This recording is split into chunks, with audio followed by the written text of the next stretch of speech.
wings and deep fried Oreos. So if we want to change that, you have to speak up and you have to keep call ahead. You can say, this is what I want, but we have to start demanding those things. And together, you can look around the room and you know you're not alone. And I think that's a really big part of the equation as well. So, okay. 1, 9, 3, 2, 0, 3. Who are you?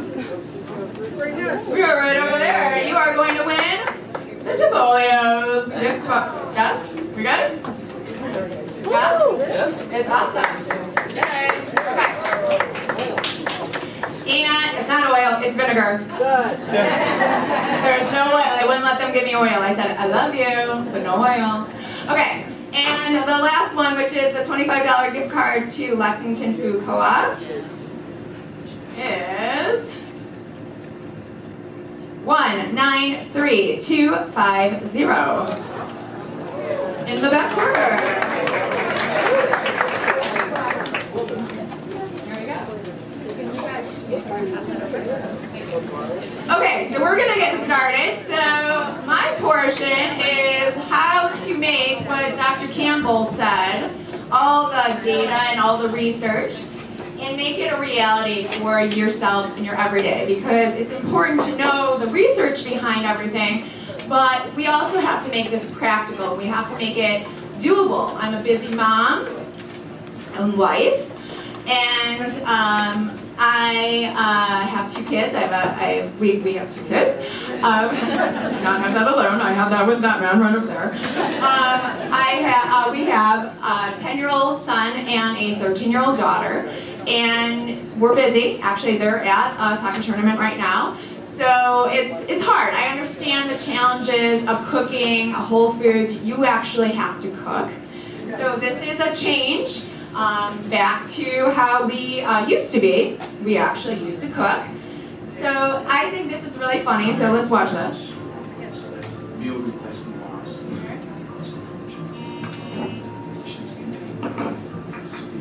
Meal replacement bar.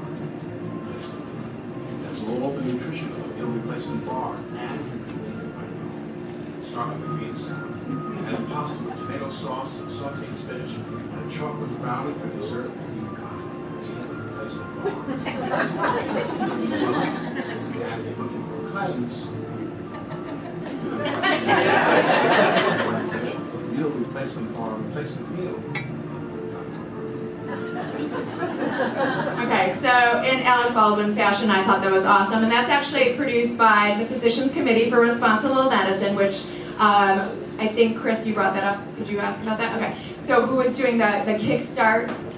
And that is Dr. Neil Bernard, who helped to make that, and that's a wonderful resource. That's pcrm.org, and they're great. So what is a whole food, low-fat, plant-based diet, which is the way I advocate. So in case you didn't pick up, I started a food blog. It originally was called Tooth Food, because I started it as something for our patients at our practice, at our dental practice.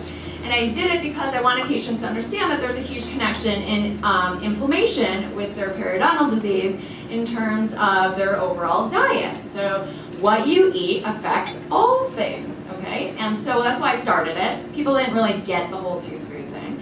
So actually I changed the name, and the name is now gardenfreshfoodie.com.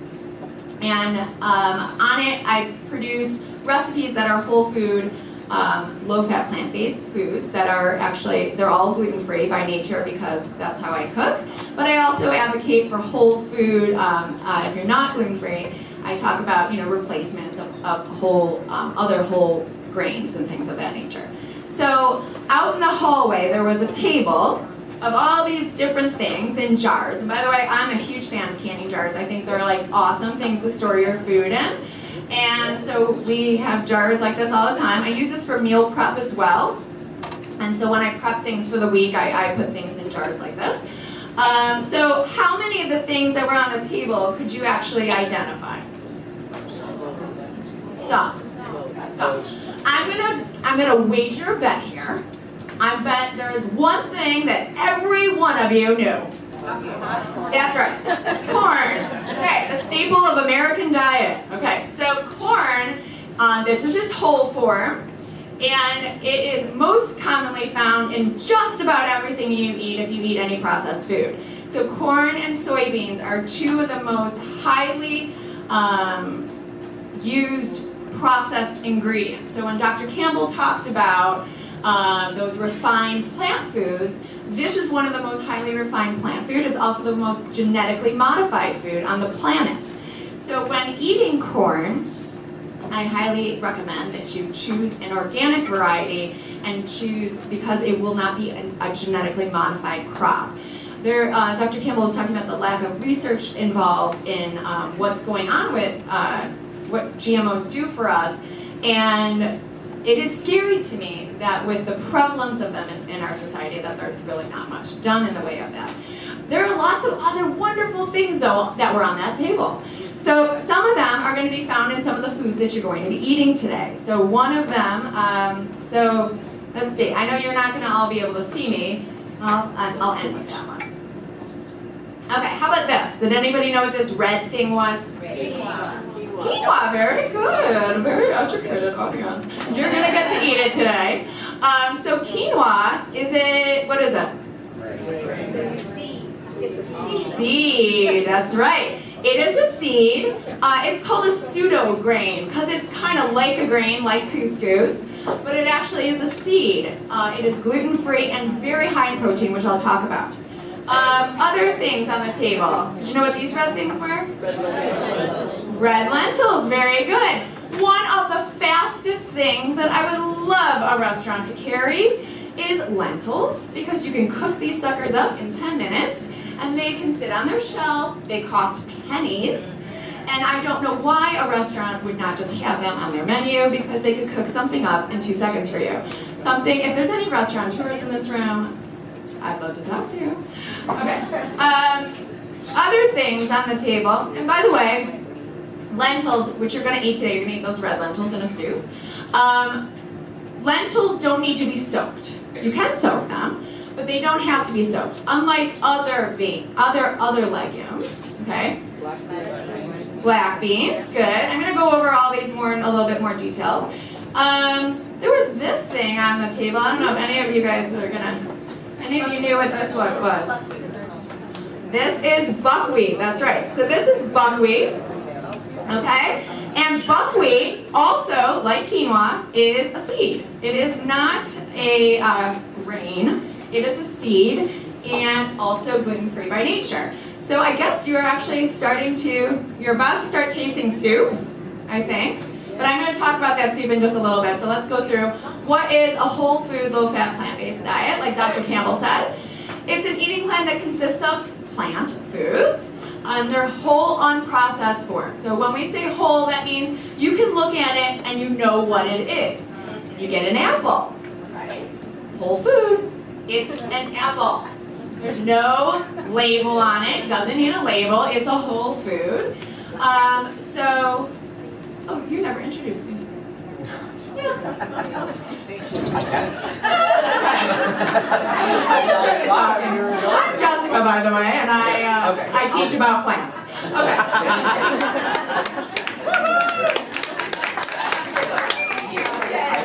Yeah, a whole nice thing. Yeah. I do a lot of stuff. Okay, blah, blah, blah. I write for other people, blah, blah, blah. Okay. Come on. All right. This is eating vegetables, fruits, beans, lentils, seeds, whole grains, and small amounts of healthy fats, which I will talk about at the end. And we'll talk about oil-free cooking. The soup that you're getting right now is in the process of getting, is red lentil soup. And I don't cook with any oils when I make that. I will talk about it a little bit more when I talk about the benefits of the soup that you're eating. It does not include any animal products, meat, poultry, fish, dairy, eggs. It also doesn't include processed foods or sweets. So these are the foods, people are like, well, what should I eat? Okay. So this is what we should not eat. What does that stand for? The SAD diet. Such an educated audience. The Standard American Diet, or SAD. And it has that acronym because it is SAD. And it usually looks, oops. Okay, let's do it. Okay, there we go. Okay, so that's usually what it includes. So we're going to try to avoid these things, processed foods, dairy, milk, all that stuff, and oils. A lot of times people are like, Jessica, I think olive oil is so good for me. And I say, on your skin, it's wonderful, like Dr. Campbell said, on your skin. And we're going to talk about limiting nuts and a whole food forms of fat are okay in moderation, but if you are looking to really lose weight, it is something, I agree totally with Dr. Campbell in that you should really try to really limit those completely if you're looking to really to lose weight, because they are very, they're calorically high. They also are nutrient dense, but they also have a lot of calories in them. Okay, so this is I'm actually teaching a book series right now, and I have a couple of my participants in the book series that are in this room, which is wonderful, at the Buffalo Museum of Science, and we're doing the politics of food. And actually, I was talking to my son the other day about the politics of food, and he said, "There's politics in food?" And I said, "Oh, yes. Yes, there's lots and lots of politics in food, of why you're told to eat what you're told to eat." Dr. Campbell mentioned the very high level of calcium that is mandated by the government. And there are lots of factors that go into telling you what to eat and why. And also, so Michael Pollan is one of the authors that we're reading. If you've never heard of him, he's a wonderful author to research. I'm going to read a quote from him at the end. His book that we're reading in our book series is called In Defense of Food, and I'm hoping to run that book series again, maybe in the summer on a Saturday. Okay, so his quote is, "It's easier, or at least more profitable, to change a disease of a civilization into a lifestyle than to change the way that that civilization eats." So this is very true. We have made lots of, there's lots of profit, sadly, involved in diabetes. Let's take diabetes, for example. You can sell diabetes pumps and insulin, and there's lots of medical visits, and there's lots of other things that kind of come off of that. So we can create a society based on disease versus actually making the real conversation, which needs to be, let's change how we actually are eating. Sadly, we don't promote this, and okay, that's weird. How did that happen? Sadly, physicians aren't given enough time in the day to be able to see you and talk to you about this. And also, sadly, education, just in terms of medical training, sadly omits this conversation to a large degree. I'm hoping, and I really feel the tide is changing, that it is changing, but this is part of the modern version of the Hippocratic Oath. I will prevent disease wherever I can, for prevention is preferable to cure. And I think that this is so vital, and we really need to be able to turn and flip the way medical training is done, as well as office visits, to help promote this, because wow, we can save a lot of money. We spend a lot of money on health care. In fact, if we're talking about, if we're talking about real food, in 1960 we spent 17.5% of our income on food, 5.5% on health care. But today we spend 9.9% on food and 16% on health care. So those factors have completely switched, they flipped. So we'd rather spend more money on a healthcare system that's broken, it's not fixed, and less on real whole foods. People think it's so expensive to eat the way that we eat. It's expensive to be sick. It takes time out of your life. It takes medicine. It takes doctor visits. There's actually expensive to eat meat. It's expensive to eat eggs. Those things are not cheap. Why do most of the world, third world countries, eat lentils? They're cheap. Nothing's cheaper, okay? So 99 cents a pound for a bag of lentils versus, whatever it is for the meat, okay? A lot more money, a lot more expensive.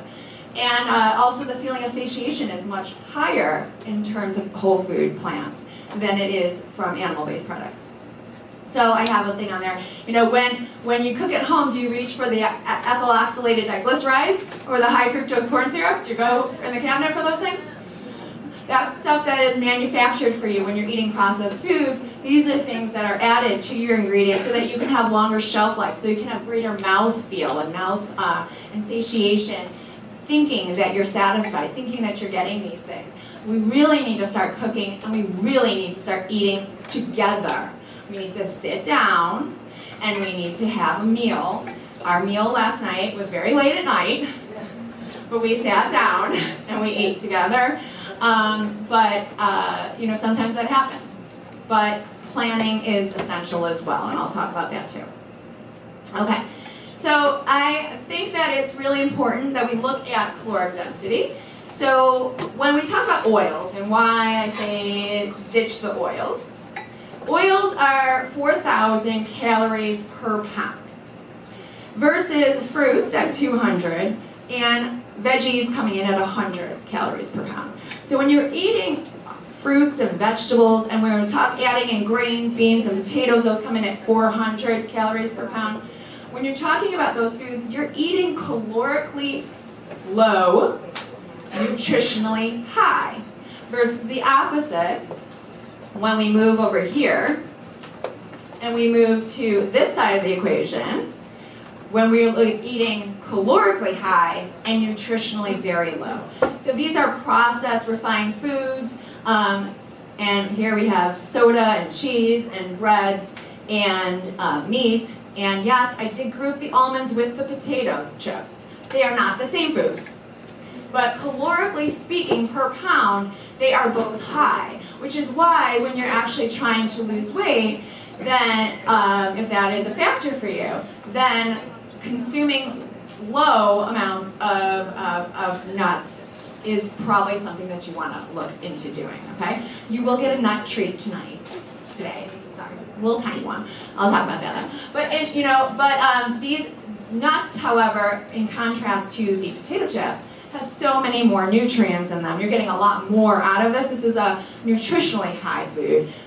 It's not just calorically high as well. So I say eat to the left. So try to eat as many foods on the left side of the equation as possible versus on the right side of the equation. Okay, so what should we be eating? So here we go.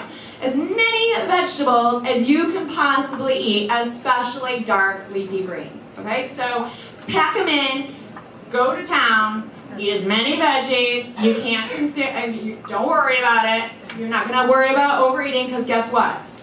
You're going to be full way faster than you're ever going to overconsume calories because they are so low. We just looked at it. In calories, you don't have to really worry about that. You're going to be like, oh my gosh, another thing of kale? That's a lot of kale. So dark leafy greens are wonderful. In fact, Dr. Esselstyn actually says, from Forks Over Knives fame and from the Cleveland Clinic, who I've spent a couple of days with before, when he actually says that you should eat a 6 handful size, fist size, of dark leafy greens a day. That's what he advocates for his patients. It's a lot, okay? So as many as you can. Dark leafy greens have tons of calcium, fiber, and protein. Dark greens have a lot of protein in them. People are always saying, Jessica, where are you going to get your protein? So worried about you. Don't have to worry about getting enough protein. You will do it. Be fine. I'll go over that as I go through the foods that we're eating today. Fruits, eat them. Whole grains, brown rice, barley, millet, and pseudo grains, like I held up buckwheat and quinoa. Those are pseudo grains because people think of them as grains, but they're not. They're seeds. Chia seed and flaxseed, those are good substitutes for eggs. So if you're baking, you can actually make what's called a flaxseed egg or a chia seed egg. And for that you need 1 tablespoon of ground chia or ground flaxseed. They are both great sources of omega-3 fatty acids. And you combine that with, 1 tablespoon of the ground seed to 3 tablespoons of water equals 1 egg.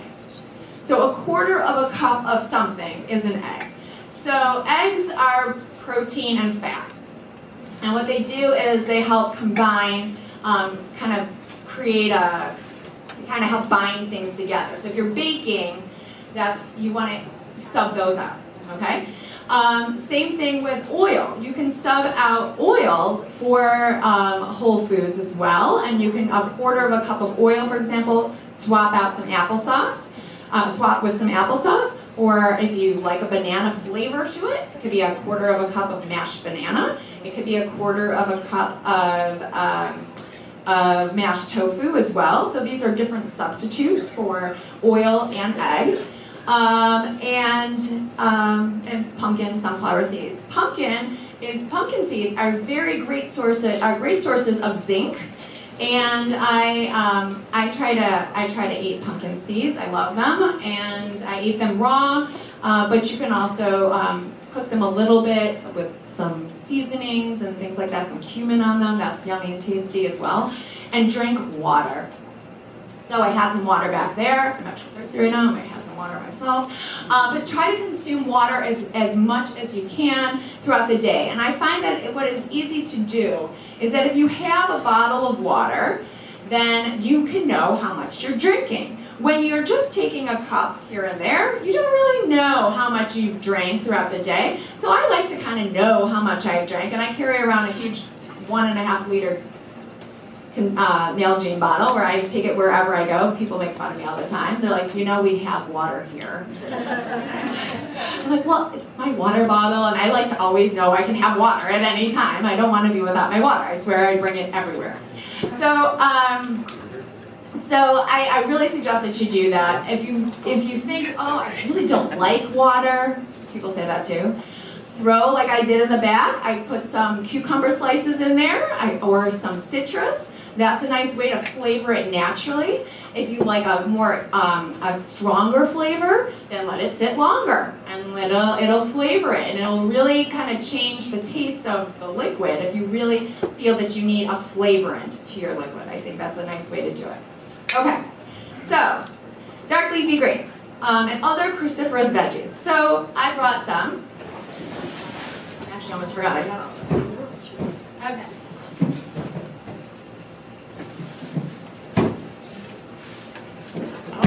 One more thing. So, cauliflower. Okay, it's a cruciferous veggie. Now, look, it's so pretty. It's orange. Okay, so if it's orange, that means it has other carotenoids in it. Actually, carotenoids are vitamin A in the vitamin A group, and underneath all these dark green colors are actually orange. So if you didn't know that, if you ever watched leaves change, have we ever seen that happen here? Okay, so we've seen that happen. Underneath, as green kind of goes away, what happens is the colors come out underneath it. Well, that's the case here. You just can't see it. So the green, or the chlorophyll, when plants are making lunch for themselves or making their own food and photosynthesis. Oh, I was a science teacher, by the way, so this is my little science teacher self coming out right now.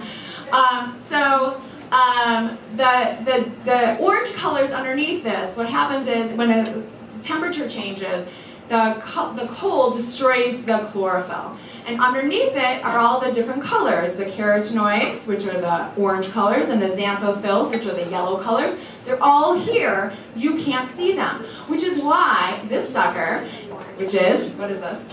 Kale, yay, kale, is one of the most amazing foods to eat because it has so many antioxidants in it, as well as protein, as well as fiber. Also, calcium. So sometimes people are concerned about getting enough calcium. Dark leafy greens will help that happen for you. Fiber. So what fiber does in the diet is it really helps to make you feel satisfied. It also helps to regulate blood sugar. So when we eat those refined plant foods that Dr. Campbell was talking about that are so prevalent in our society, when we're eating those, what happens is it's refined. It's already been kind of processed for you. The body doesn't have to do as much. So what happens is your body wants to turn everything into glucose and use it for energy. So when it takes all that food, and if it's refined product already, it's going to suck it up, and up goes your blood sugar, right? So as soon as that goes, boom, your blood sugar crashes again. You think you're hungry again. Oh, I'm going to eat more. My blood sugar goes up. Oh, I'm going to crash again. Boom, thank you. boom, it's going to go down again. So this huge fluctuation is what eventually leads to type 2 diabetes or prediabetes, which 1 in 3 Americans have. Okay, that's a very high statistic, which has just been shooting through the roof in the last 30 years. So if you've never cooked with kale, which you're going to have in a salad that you're going to have soon, if you've never cooked with it, I'm just going to put this down. I'm going to do a little trick. Take one of the things out.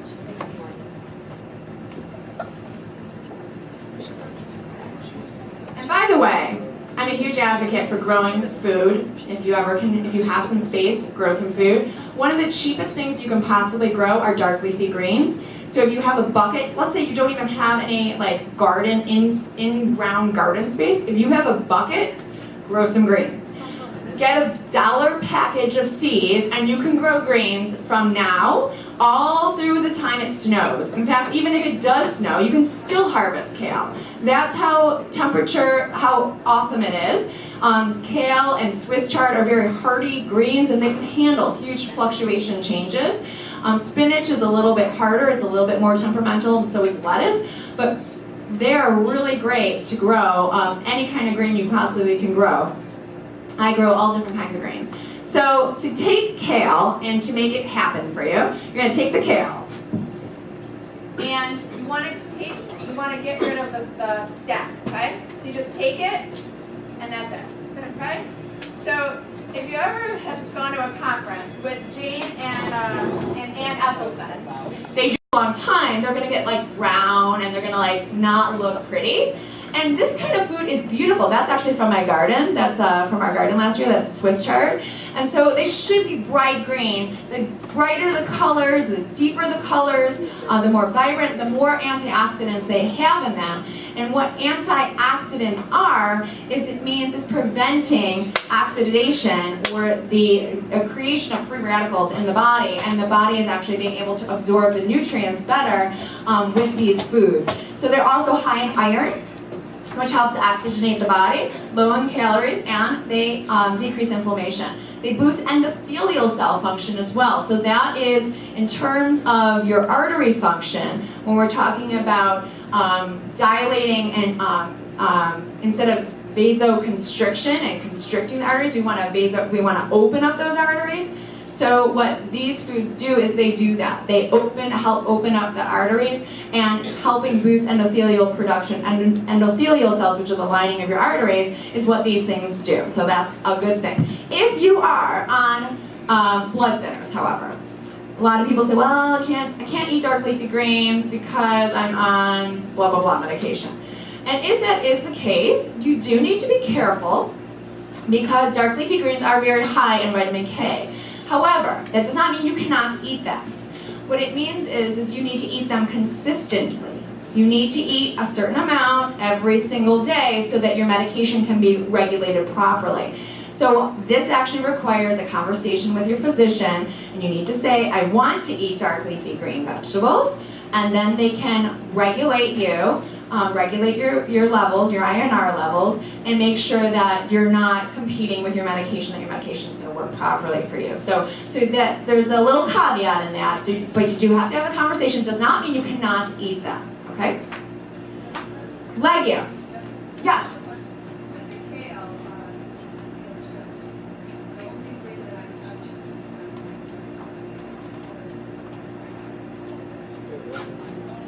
Okay, so the question in the back was, how do you make kale chips with no oil? Can do.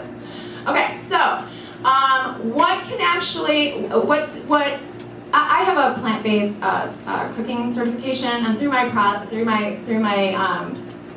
program, we did use a lot of nuts actually, and a lot of plant-based recipes will include a lot of nuts. So in my recipe for making kale chips, I always find they're best in a dehydrator. I never have found to make them good without using a dehydrator. And what a dehydrator does is you're cooking the food at a low enough temperature that it's still considered live or raw if you cook it below 118 degrees. So if you are cooking it you can actually massage it. So this is another thing, I'm not doing this today. I do cooking classes around the area, and I do have a list of different classes. Actually doing one coming up in June at Farmers and Artisans, where I think I might do a massage kale salad. So my husband always makes fun of me when I do massage kale. So you actually literally massage it, okay? You like rub it. And what the rubbing process does is you rub it with an acid. So the acid is usually lemon juice. And so I'll rub it, and when you do that, as soon as you do that, it acts almost as if you're cooking it, and it changes the color. It'll become vibrant, bright green, almost as if you've blanched it. So when you rub it with the citrus, it'll change, and you can do one of two things. If you are consuming nuts, you can soak some cashews, and you can grind them up real quick, and you can add the cashews into the massaging process. Or, an awesome substitute for that is white cannellini beans. So white cannellini beans actually can be substituted in a lot of recipes that are called for like using cashews and things like that. You can actually swap out cannellini beans. And what I do is I mash them up, and then I massage the kale with that. And then it tastes almost like it has like a fatty component on it without it having a fatty component on it. But it gives that mouthfeel. So what we're looking for in our bodies is there are three things that our body craves.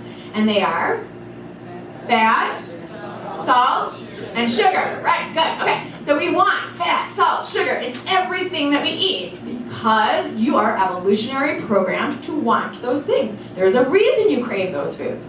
Now you can trick your body into thinking it's getting those foods by boosting, changing the mouthfeel and the texture. So when you add citrus, okay, you're getting like that zing, that like vibrancy that's gonna kind of sub out the need for a lot of salt actually. When you flavor things with spices, and I had a bunch of spices up here actually you just ate a soup that had this one in it, this bright yellow. Turmeric, great. Okay, awesome spice to include. Not tons of flavor though, but really, really great in terms of antioxidants and in lowering inflammation, and in Asian cultures and in Indian cultures, this is used actually in place of anti-inflammatory drugs. So turmeric is very powerful.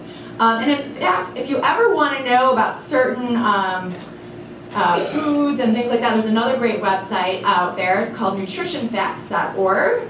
And great videos on it, 4-minute videos. Dr. Michael Greger, who was actually just in Buffalo, who wrote another great book called How Not to Die. Very uplifting title. But great book. He goes over different things, different ingredients. If you have questions about soy, if you have questions about nuts or whatever, the health benefits of blank, he has a video on it. But other herbs and spices really help to sub out those cravings that we have in terms of flavoring food. So these whole little seed things, if you got to see them on there, did anybody know what these whole little round seeds were? What were they? Louder, louder. Anyone? No, these are not mung beans. These are mung beans. These green ones were mung beans. Okay?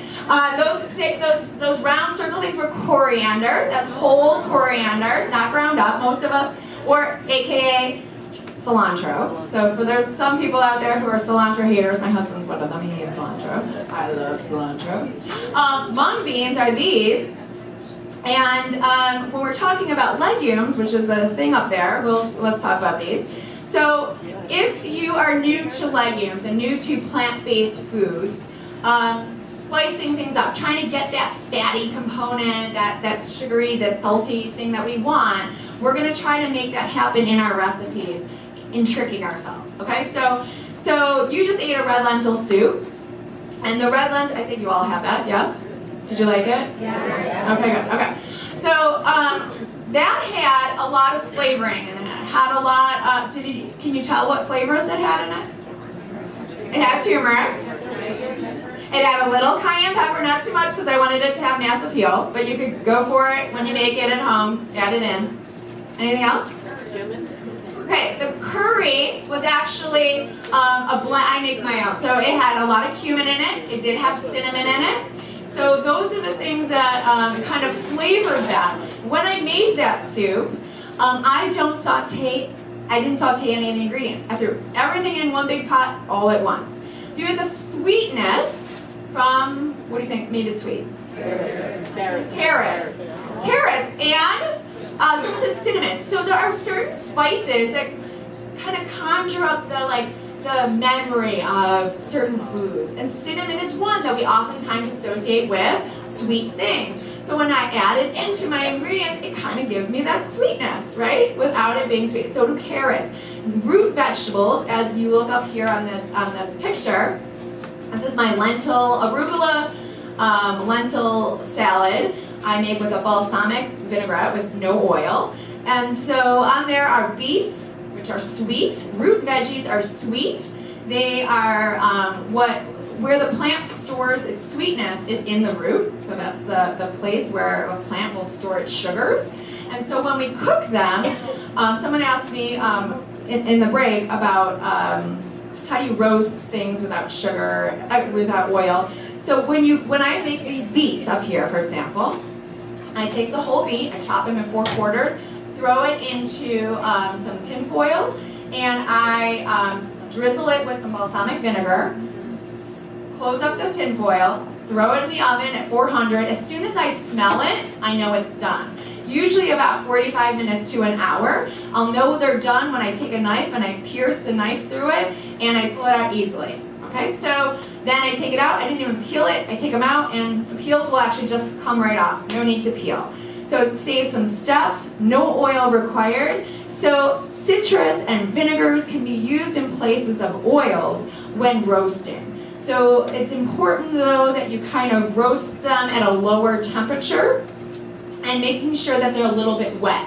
So kind of toss them with some fresh orange juice or some fresh lemon juice, some vinegar. Kind of toss it all together, put some seasoning, maybe some thyme, some sage, depending on the flavorings that you're wanting to go with, and sprinkle some salt, a little bit of salt if you're using salt, very minimal, and a little bit of pepper. But really, you don't need a lot of salt when you are cooking with these other seasonings. It kind of boosts the flavorings of everything when you swap out that other stuff. Yes. Is it something besides aluminum foil? You could use parchment paper. Yeah. So if I wasn't sealing it up tight, which you could seal it up tight with parchment, if you are making like a little packet with it. If you wanted it flat and have everything kind of roast and look like it's caramelized, like get that roasting look on it, then you would not wrap it up, okay? So then you would cook it flat, and for that I always use parchment, because what parchment does is it actually kind of helps it to crisp up a little bit without needing the oil, and it does it on its own as like part of the cooking process. So that really kind of helps. So legumes, in the legume family, we've got all of our beans, which are very high in protein. So people are we're so protein obsessed in this country.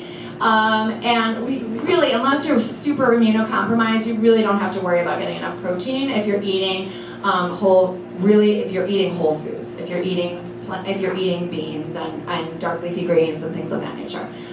Great with the fiber. They're a complex carbohydrate. So people are always so worried about carbs. All right, well, there are good carbs that you should be eating, and there are bad carbs.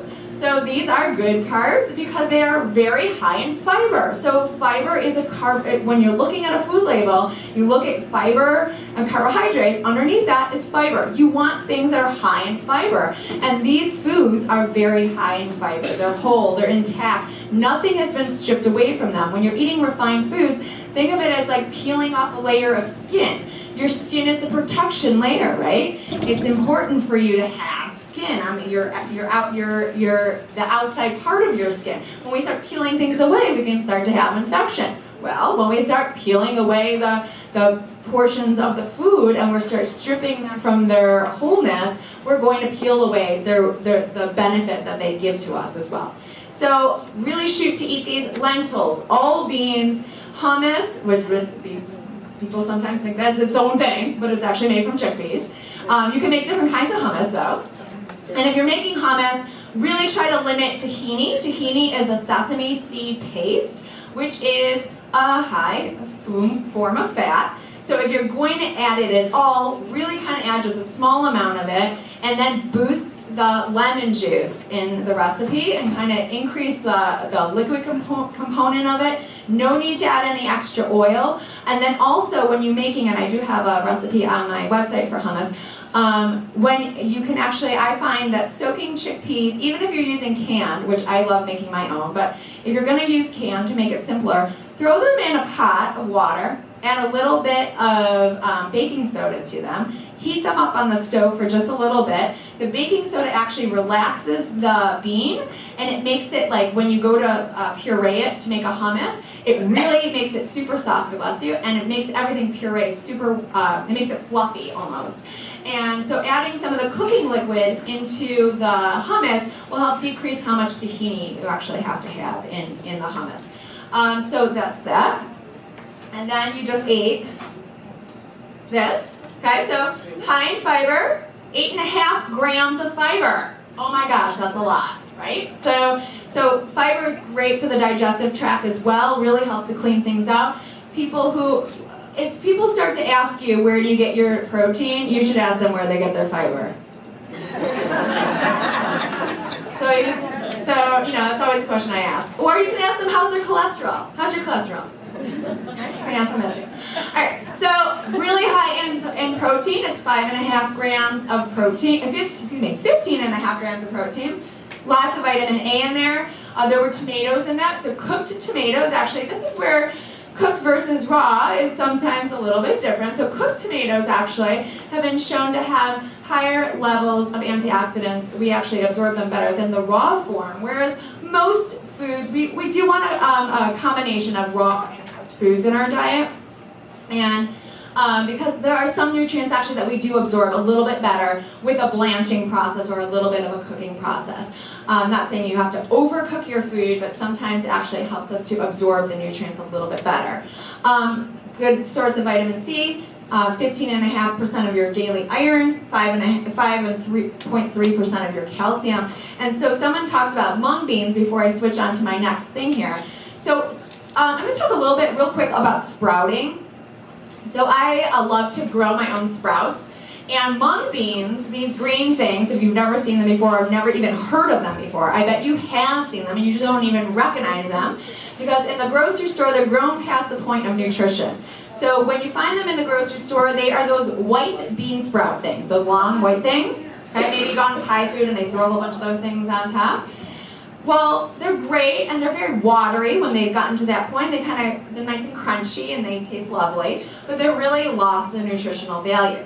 So what I do is I will sprout things. I sprout, I grow. Okay. So these are sprouted lentils that I can kind of just walk around. So I sprouted some lentils. These are basic variety lentils. These are nothing special. Got them actually in the bulk bin, I think, from Feel Right. So I took them, I soaked them overnight, and then I also got this top at Feel Right. And I drained out the liquid, and then I rinsed and I drained them and kept them on their side for 2 days. That's it. So lentils inside of a seed is all the nutrition that you need for all the nutrition the plant needs actually to start making its own self, to start growing. And so when you soak and sprout things, what happens is the seed coat starts to absorb the water and it opens up the seed and it lets a little baby plant start to grow. I'll walk over to you guys over there. And, yeah. So the green top has little holes on it, and you don't need a special fancy top. I like it because I can reuse it. And if you didn't see, you're welcome to see this lovely specimen of growing food at the front. So this is you're gardening in your own house without needing any soil whatsoever. And so what happens is you can just use what do you call it? Like a cheesecloth. For not cheese. Okay, so you can or mesh, or you can even use like an old stocking. Okay, you can do that too. Put it on top of a jar. Put a rubber, put a a canning lid on top of that, you can use that. It's just not going to be reusable. So I use this and it's reusable. So what happens is you rinse, drain twice a day, just making sure that you keep the jar kind of on its side because you don't want it sitting in any pooling of water because then it can start to grow mold and things like that. You don't want that to happen. So sprouting is another great way to consume beans. You can sprout anything. You can actually sprout, you can do this with seeds, nuts, grains. You could do it with rice. So people who have digestive issues, sometimes they find that they can digest these foods a little bit better if they have soaked and sprouted them. So if you've heard about sprouted breads, like Ezekiel bread and things like that, so what they've done is they've sprouted the grains and then made the bread out of those things. So that's what that means. So this is a very inexpensive way for you to do this. Like we talked how cheap lentils are. Well, for pennies, you can make your own sprouts. You're just going to the store, buying a thing of sprouts that have sat in mushy water nastiness, and they've sat in transportation, and you buy them, and you spend $5 on this like small little tiny thing. You get home, and they rotted and slimy and nasty, and you throw them out the next day. Okay? So you can grow your own. They'll stay crunchy and awesome. Make sure they're dry when they're done sprouting, and it's it's like a taste preference thing. When they're done and they're dry, you can then put them in the fridge and keep them there, and they'll last for like a week to 2 weeks in your fridge. I eat them faster than they go bad usually. So we throw them on top of salads and eat them raw, and it's a great extra little crunch pop if you're looking for a snack, a quick snack. Okay, did you get this yet? No. Did you get salad yet? No. The quinoa salad? No. Okay, you're gonna get salad. This is not the salad you're getting. This is a buckwheat tabbouleh salad. It's also on my website. But whole grains, you're about to get a quinoa salad. Whole grains are really high in fiber, protein. They're complex carbohydrates, and examples are barley, millet, oats, brown rice, and the pseudograins quinoa and buckwheat. And fruits. So in this recipe that you're about to get, you're getting a confetti quinoa salad, and in it are all those three things that I've already talked about. So you're going to be getting the quinoa, which is a pseudo grain, high in protein. There is some fresh local apples in it, and by the way, everything that you're eating is organic today as well. And you're getting some kale in it. There's fresh parsley. Parsley is not a garnish. Eat it. It's good. Okay? It should not just be on a plate for garnish, so please eat it. And if it does come on your plate for garnish, you should eat that too. Don't waste the garnish. Okay. So these are my kids. These are our kids. That's my daughter Sophie on your right, and our son Sam on the left. And so they're picking strawberries. We try to pick whatever's in season. If we're not growing it, we pick it, and then we freeze it. It's very inexpensive to do this. If you have a space, I highly recommend you get a spare freezer, because you can then go to the farmer's market and you can buy things in bulk, and you can buy things in season locally, and then you can freeze it, and then you can have it any time of year. You can be eating strawberries that were locally grown, and you know that they are minimally processed, and you can know where they came from and feel good about that. Fruits are really great in terms of antioxidants. They also have that sweetness that we're looking for, right? So we want that sugar, we'll get some fruit. A nice snack at late, if you want a dessert, then a nice snack is an apple topped with some cinnamon. You cut up the apple, sprinkle with some cinnamon. It makes a great dessert. Yes, ma'am? What do you freeze it at? Because you know the issue going on with plastic, If we're freezing, what are we freezing it at? Okay, well, I will freeze them in plastic bags. Okay, so I use a vacuum seal system. I've yet to find one that would work with something else. I would rather eat the food that is locally grown, that I've grown and harvested, and I would rather have that. There are some trade-offs. When I do freeze things, though, sometimes if I make a big batch of beans, when I make beans, I will make a large batch of them. I use a pressure cooker. I love pressure cookers. They are not the old kind that explode. You don't have to worry about them. They are safe nowadays. I have one on my website. I have a whole resource page that I'll send you a link to when I send out the recipes today. But I'll freeze them in glass jars. You can freeze in glass jars. You need to leave some room. So because things are going to expand a little bit, just leave some room, just leave about like 1 to 2 inches and you're totally fine. So when I'm doing something like that where I know I'm going to be using it kind of soon, I'll freeze it in containers like this. But in terms of long-term storage of my produce, yeah, I use a vacuum sealer. Okay, here's the salad you just ate or eating.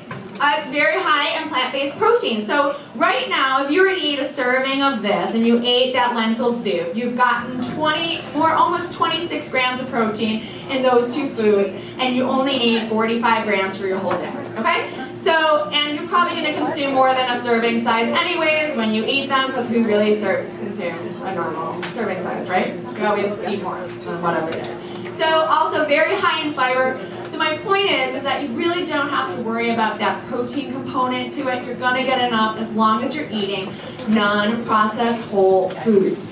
Great source of calcium because it's got that kale in it. Veggies packed with antioxidants, 107% of your vitamin A, 95% of your vitamin C, 19% of iron. Really great source of potassium in this recipe as well, which is important for kidney and neurological function, as well as helping to regulate your blood pressure. And then here we come to moderation of seeds and nuts. Are we ready with our date nut bites? We are. We have such good students over there. They are awesome. Thank you, sweeties.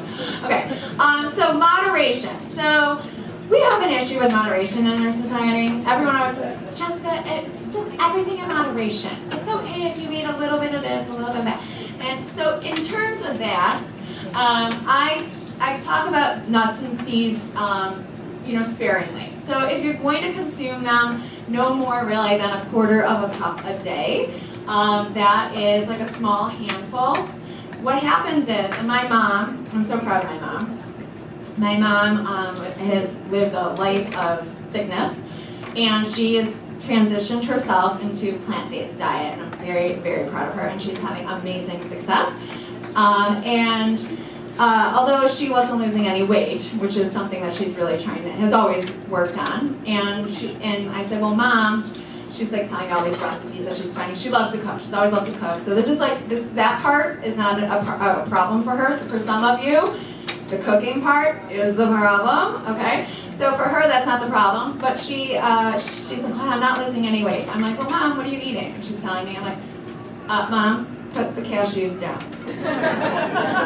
so like Dr. Campbell was saying, you can add the cashew, you can make wonderful cashew creams and things like that. Okay, she was sitting like, she's like, oh, I guess I do sit next to the jar of cashews. I'm like, okay, put the cashews away, right? So this is a way that, we want that fat, and there is a lot of fat in them. So if we're really trying to consume a low-fat, whole-food diet, then we really want to omit that. I forgot to talk about the oil equation in terms of how I saute. I talked about roasting. So in terms of sauteing for the soup, I don't. I just throw everything in the pot. I add it all together. But when I want to saute something, what I'll do is you can create the caramelization effect that you are desiring when you're cooking with an oil and sometimes you want that caramelization. You can get it by adding a little bit of water, a little bit of broth to the recipe. You start with a hot pan. A hot pan is essential. Start with a good hot pan. You toss your onions in, for example, right? And they're going to start to make noise. Well, they have a lot of sugar in them. They're a root vegetable, right? So they're going to sizzle. They also have a lot of water in them. So as you cook them, they're going to sizzle. Add a couple of tablespoons of water to that hot pan, and you're going to be able to get those onions to caramelize without the need for any oil. You will not miss the oil. You won't know it's gone. And that's why cutting oil out really helps with weight loss, because a lot of times you can eat 500 calories of oil and have no idea that you even ate them. You don't even get any benefit. You're not even like, yeah, that was the best oil that I don't even know was in that recipe ever, right? You didn't even know it was there. So by cutting it out altogether, you really can drop a lot of calories without even realizing that they're gone. So, but here's a way that they do have good things in them. They do have protein, they do have fiber, magnesium, potassium, healthy fats. We have a really huge imbalance in our country of omega-3 fatty acids, so omega-6s. And omega-6s are going to be found in a lot of those processed hydrogenated foods foods and processed oils. So we want to swing back the other way, and we want to have those omega-3s in equal, we need them both, okay? But you want to have them in balance with one another and not consuming too much of either one of them. Omega-6s are involved in clotting, whereas omega-3s are involved in not clotting. So that's why you need the balance. And so eating them with flaxseed and chia seeds and those things do have those omega-3s in them as well. Okay, oops, I did it again. So date and nut bites are the things that you guys just ate or eating. And those are, there's a treat, okay? So I keep them in the freezer. I try to keep treats, things like that, in the freezer because they're not sitting on the counter, so you're not eating them constantly. And I keep actually all seeds and nuts and things like that. They go rancid very quickly. I keep them all in the freezer or in the fridge as well because they have a lot of oil. And so things that have oil, high oil content will go rancid. And so I keep them in the freezer to prevent that from happening. And I keep these in the freezer if I'm making them. In the picture, there's actually, they're coated with some hemp seeds. Yours are not. They're just, what's in them is cinnamon and ginger. Those are warming spices. Ginger is a great thing to include in a recipe as well. There's garlic in the soup and a bunch of garlic in the soup actually. And garlic, ginger, they're great for circulation. Ginger is really calming on the digestive tract. So it's a great thing if you have nausea or if you have any upset there. Ginger is great to have. So there's ginger in this, cinnamon, there is pecans and almonds and dates. So dates are a natural form of sugar. They are a good source of magnesium, and which is important for bone health and heart function and things like that. What you do have to, it is sugar, okay?